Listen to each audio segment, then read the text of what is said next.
Fondation Jean Jaurès. Penser pour agir.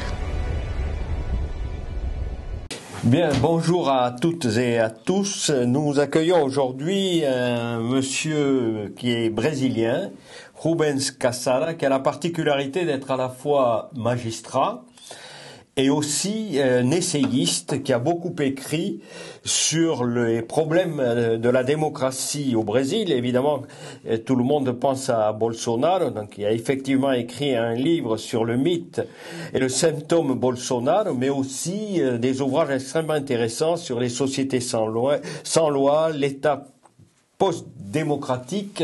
Et le dernier des livres qu'il a publié est un livre au titre qui interpelle la construction de l'idiote. Bonjour Rubens. Bonjour, merci pour l'invitation. Qu'est-ce que ça veut dire la construction de idiota? La construction de l'idiota, c'est la formation des sujets typique du néolibéralisme. Idiote, en sang grec, c'est le sujet incapable d'ouvrir pour l'autre. D'avoir une pensée critique. Oui, bien sûr. La construction de l'idiota, c'est les techniques pour soutenir, pour maintenir les choses comme sont. Quelle technique, par exemple? Par exemple, la technique de la pós-vérité, la divulgation de la pós-vérité comme vérité. La technique... Les fausses informations. Les fausses informations, la technique de la naturalisation des choses inacceptables. La technique de faire division dans les champs des opprimés. Aujourd'hui, beaucoup de gens luttent contre les campagnes, contre personnes qui devraient être au-delà pour lutter contre l'oppression. Et c'est un phénomène, j'imagine, brésilien, mais c'est un phénomène qui est aussi, qui peut s'appliquer à d'autres situations, qui est présent dans d'autres réalités en Amérique latine ou dans le monde. Je pense que c'est un phénomène mondial. La cause des procès d'idiosubjectivation est la rationalité néolibérale. Un certain mode de penser, d'agir dans le monde qui est à partir de calculs d'intérêt, qui traite tout le monde comme objet ou comme une entreprise concorrente. Em Brasil, le problème est plus grave parce que nous sommes lancés dans une tradition autoritaire. Donc, au-delà de la rationalité néolibérale, nous sommes lancés dans une tradition qui croit en l'use de la force pour tous les problèmes. C'est-à-dire que dans la durée, vous considérez que la culture autoritaire qui existait évidemment et combien pendant la dictature militaire, oui, est toujours présente aujourd'hui alors que le Brésil est en démocratie depuis la fin du siècle dernier. Oui, nous sommes une démocratie formelle. En quel sens formel? Nous votons. Oui. Nous avons un pouvoir judiciaire, un pouvoir législatif, un pouvoir exécutif séparés. Mais nous n'avons pas droits fondamentaux assurés pour la majorité de la population. Quels droits fondamentaux? Beaucoup de droits fondamentaux.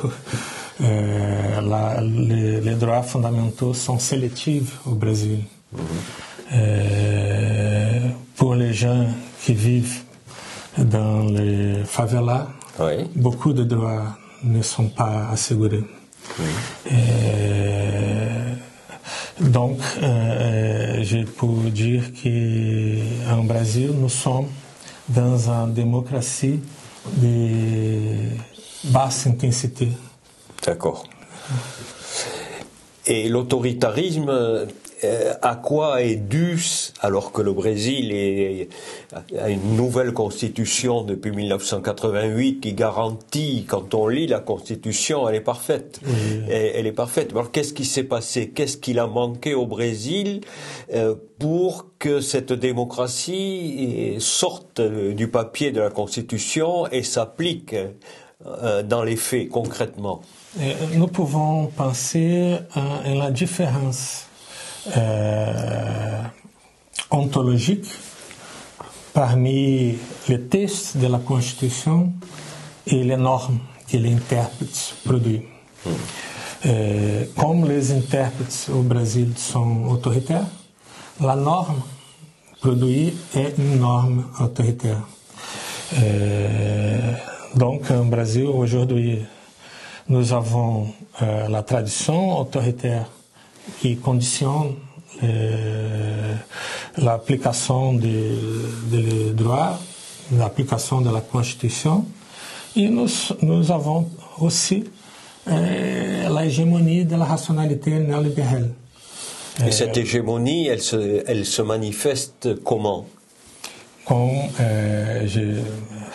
en France, les personnes, les gens, font calcul d'intérêt en détriment des règles, des principes, des valeurs démocratiques.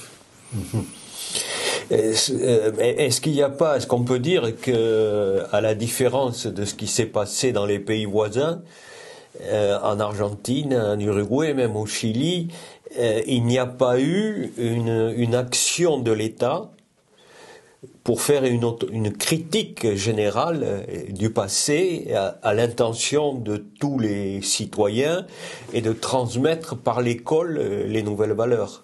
Dans l'histoire brésilienne, toutes les transformations sont faites dans la logique de la conciliation, le pacte. Le pacte des détenteurs de pouvoir politique et pouvoir économique et non pour les volontés, pour les intérêts des peuples. C'est la vie que Lénine et Lukács appelaient la vie prussienne. Et ça fait... il y a un problème très grave au Brésil, qui est la rétrotopie. Qu'est-ce que c'est la rétrotopie?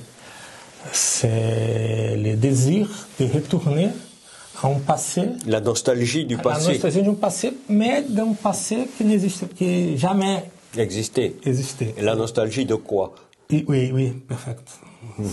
C'est ça.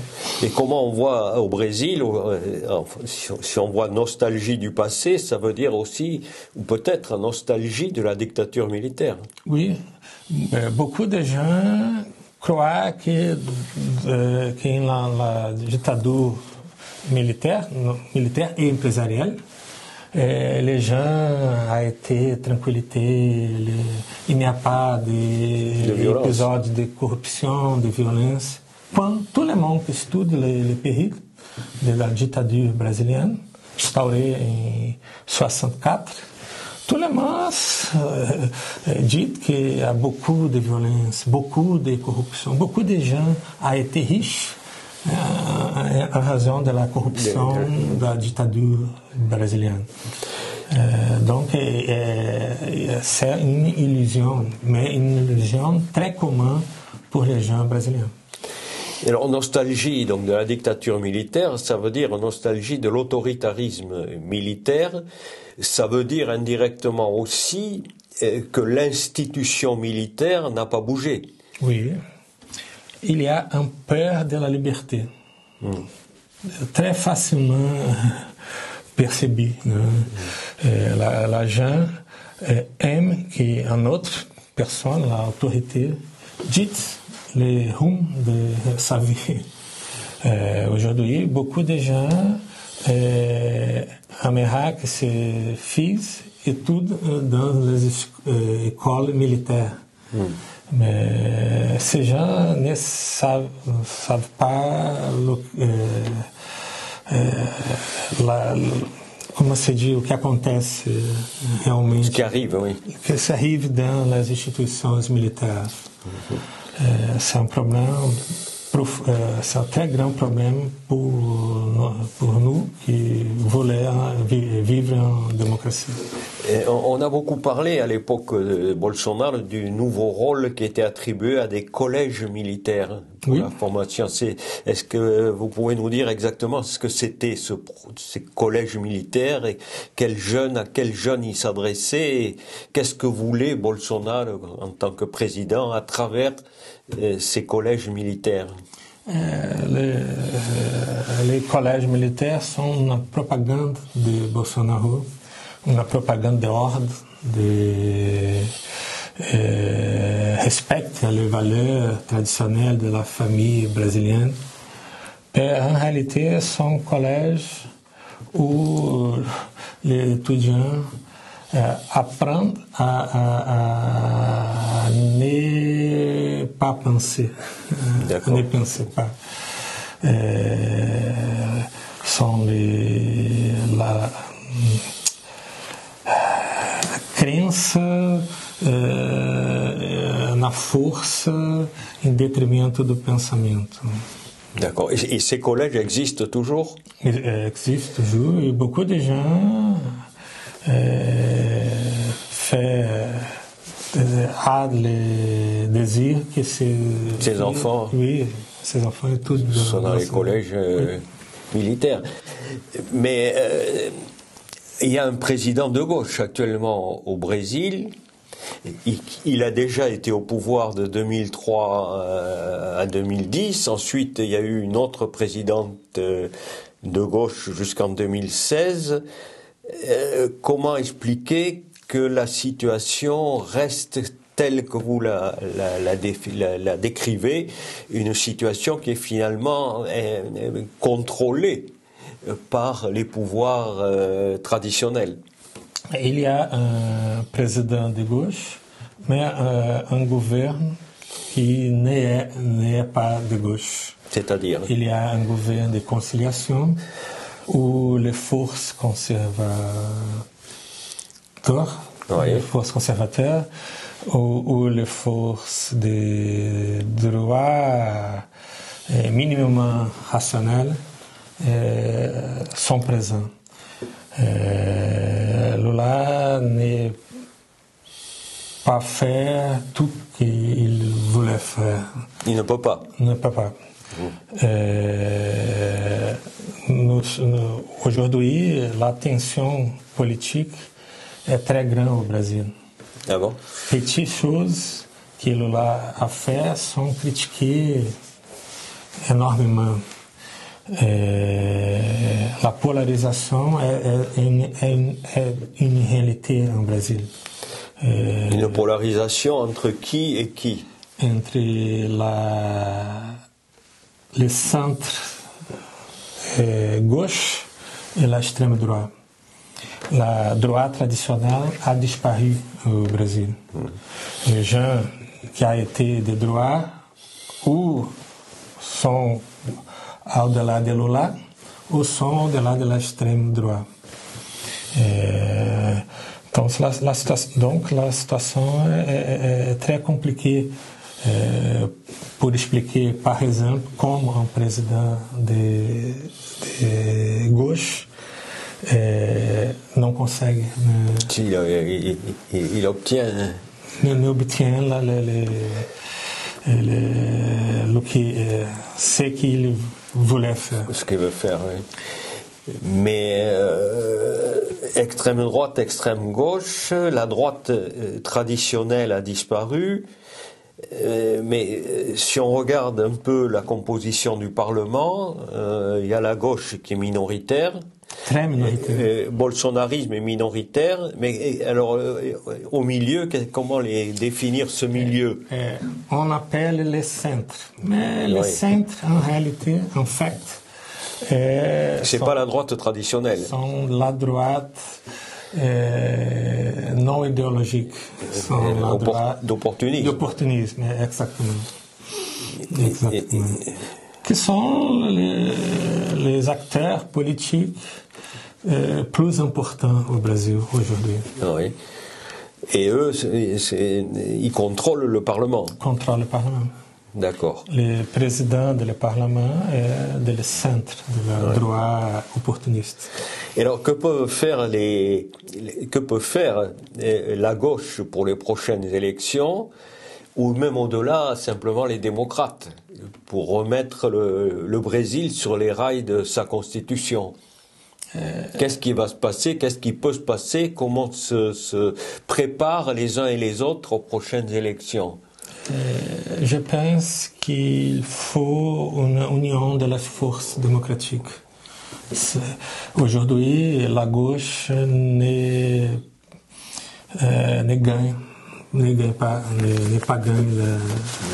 peut pas gagner les élections seulement.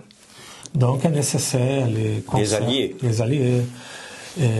Mais je pense qu'il est nécessaire aussi que la gauche et les forces démocratiques retournent à les principes, à les valeurs de la démocratie. Aujourd'hui, beaucoup de gens qui s'appellent de gauche ou s'appellent démocratique, ils agissent pour calcul d'intérêt, immédiat. Parfois, nous devons gagner aussi les débats d'idées. Et dans ce cas, la gauche et les forces démocratiques ont perdu les disputes pour l'imaginaire de la population. Aujourd'hui, la population pense que la force capable de transformation, c'est l'extrême droite. D'accord. C'est un erreur. La réponse facile que l'extrême droite donne, c'est une réponse fausse pour les graves problèmes de la population. Pour déconstruire l'idiot, tel que vous le décrivez dans le livre, donc il faudrait que la gauche ait une réflexion non seulement de conquête du pouvoir par l'élection, mais une réflexion idéologique et de nouveaux dialogues et de formation en direction des citoyens. Oui. Est-ce que qu'est-ce que privilégient les gens de gauche aujourd'hui? L'ennemi, il y a un ennemi principal, ou est-ce que l'ennemi c'est le voisin? C'est très intéressant ta question. Je pense qu'il y a des mots qui sont la réponse pour les idiotes. La première mot, c'est penser. C'est nécessaire resgater la force de penser. Mais penser dans un sens critique, dans un sens en que tout le monde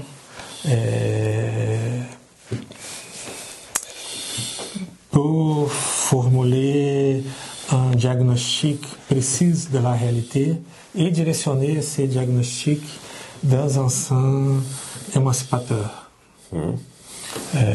Au Brasil, et comme en France, les pensées critiques a été démonisé.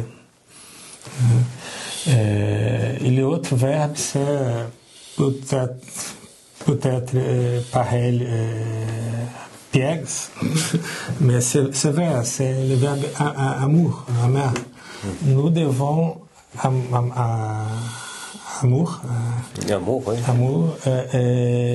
comme une ouverture à l'autre.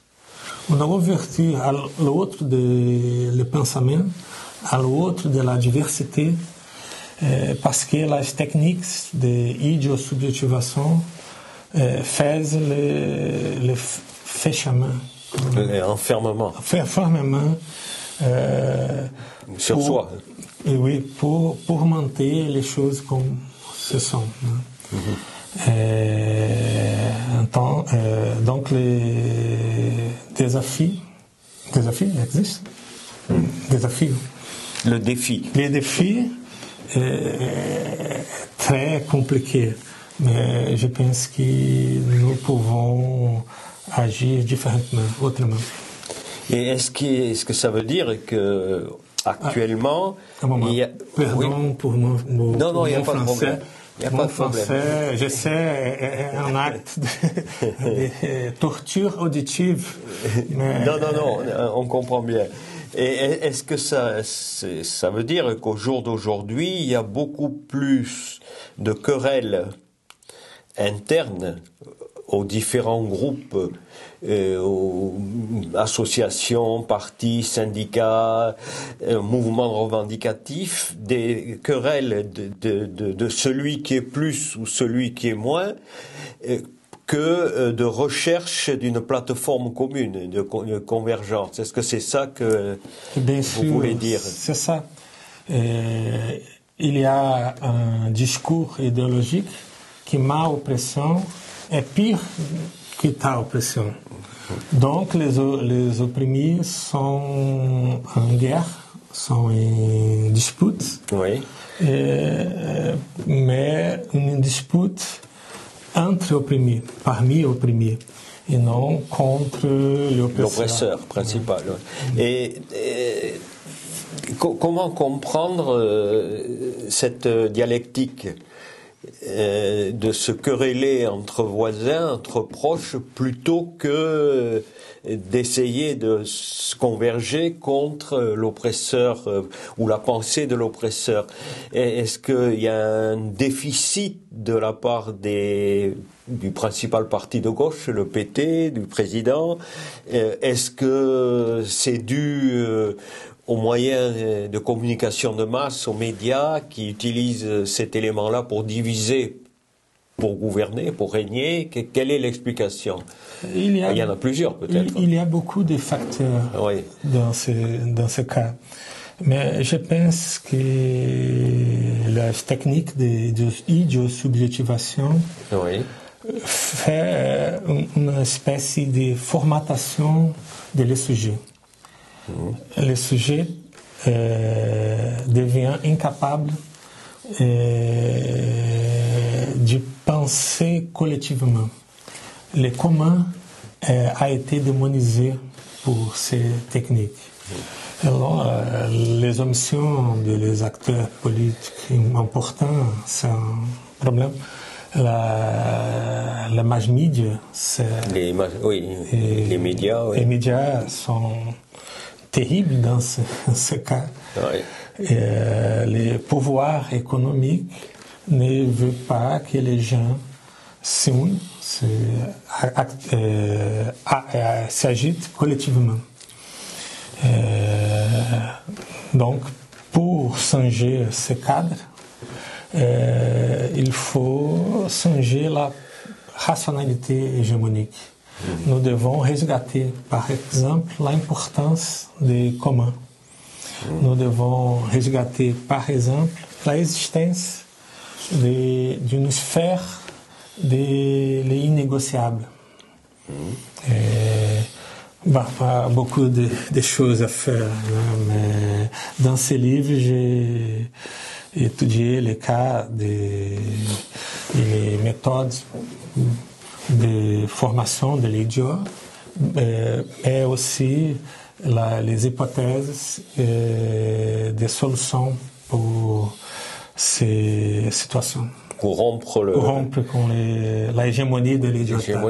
Mais ça suppose une volonté. Oui. Est-ce que cette volonté existe? Est-ce que cette volonté existe? C'est les premiers pas. Une prise de conscience et une volonté. Comprendre sa propre situation parce que pour beaucoup de gens, la idiotie, c'est bon. Je n'ai pas la nécessité de penser. Les choses sont comme ça. Je ne peux pas rien pour changer. Donc, mais j'ai la foi que c'est possible. Est-ce que votre livre a été lu par les responsables politiques, syndicaux, sociétaux? Est-ce que vous avez eu l'occasion de parler de ça avec des gens qui sont en responsabilité d'agir? Pour la réalité brésilienne du marché des livres, ce livre est un succès. C'est cette édition du livre pour le Brésil, c'est beaucoup de choses. Mais je pense que les sujets qui devraient lire les livres, en réalité, ce type de gens ne lit pas quelques livres. Donc, si on veut essayer de faire une conclusion prospective, ça veut dire quoi pour les prochaines élections présidentielles dans 2 ans? Est-ce que l'électeur idiot va être l'électeur majoritaire? Je ne sais pas, mais j'ai indice. Il y a le mot indice en français, indícios. Indícios, uma prova fraca, je crois qu'il y a temps pour changer les choses. Oui. Il y a temps pour produire un pensée critique contre les défis de l'extrême droite. Donc je suis optimiste en certain point. C'est-à-dire, les acteurs qui construisent l'idiot vont être actifs. Ah oui. Qu'est-ce qu'ils préparent? Quelle est leur stratégie pour les élections présidentielles? Aujourd'hui, on peut voir la tentative de démoniser un fois plus Lula. Les discours que Lula est vieux, les discours que Lula ne pense pas comme avant, les discours que Lula est contrôlé pour sa femme. Oui. Il y a beaucoup de gens à produire un discours contre la réélection de Lula. Lula, aujourd'hui, est le plus important acteur politique brésilien. Sans Lula, la chance de l'extrême droite retourner au pouvoir est immense. Donc, nous devons protéger Lula et nous devons penser em alternativas à Lula. Ouais. Il y a beaucoup de gens qui peuvent être une option, une très bonne option à Lula. Par exemple, Haddad, Flávio Dino. Haddad, qui est ministre de l'économie, et Flávio Dino, aujourd'hui, il est ministre de la Cour suprême brésilienne. Là, il y a também la Marina Silva. Il y a beaucoup de gens qui peuvent agir comme une espèce de limite à l'extrême droite. Et est-ce que vous êtes en train de préparer un autre livre? Oui, mais je ne sais pas. Sur quel sujet? Je pense que je vais écrire sur les dénoncismes. Le dénoncisme est un phénomène de attribuer à autre sans preuve, sans base. Les dénonciations. Les dénonciations excessives. Sans preuve, oui. Mais en général, en politique ou en général? Mais avec un foc dans la question politique. D'accord. Beaucoup de gens ont sous réputation détruire pour dénonces sans fondament. Et vous pensez que c'est un élément important dans la société actuelle au Brésil ou ailleurs? Le dénoncisme est une technique de subjectivation. De construction de je dis, Jean-Jacques fait X, fait Y, mais je ne dis quand, comme, les circonstances. Et la vie de la personne est détruite pour la maladie. Vous êtes magistrat, juge, et donc vous savez très bien que le recours vient trop tard. Oui. Et donc la dénonciation a un impact immédiat. Et ce sont des dénonciations sans qui ne sont pas sérieuses. Oui.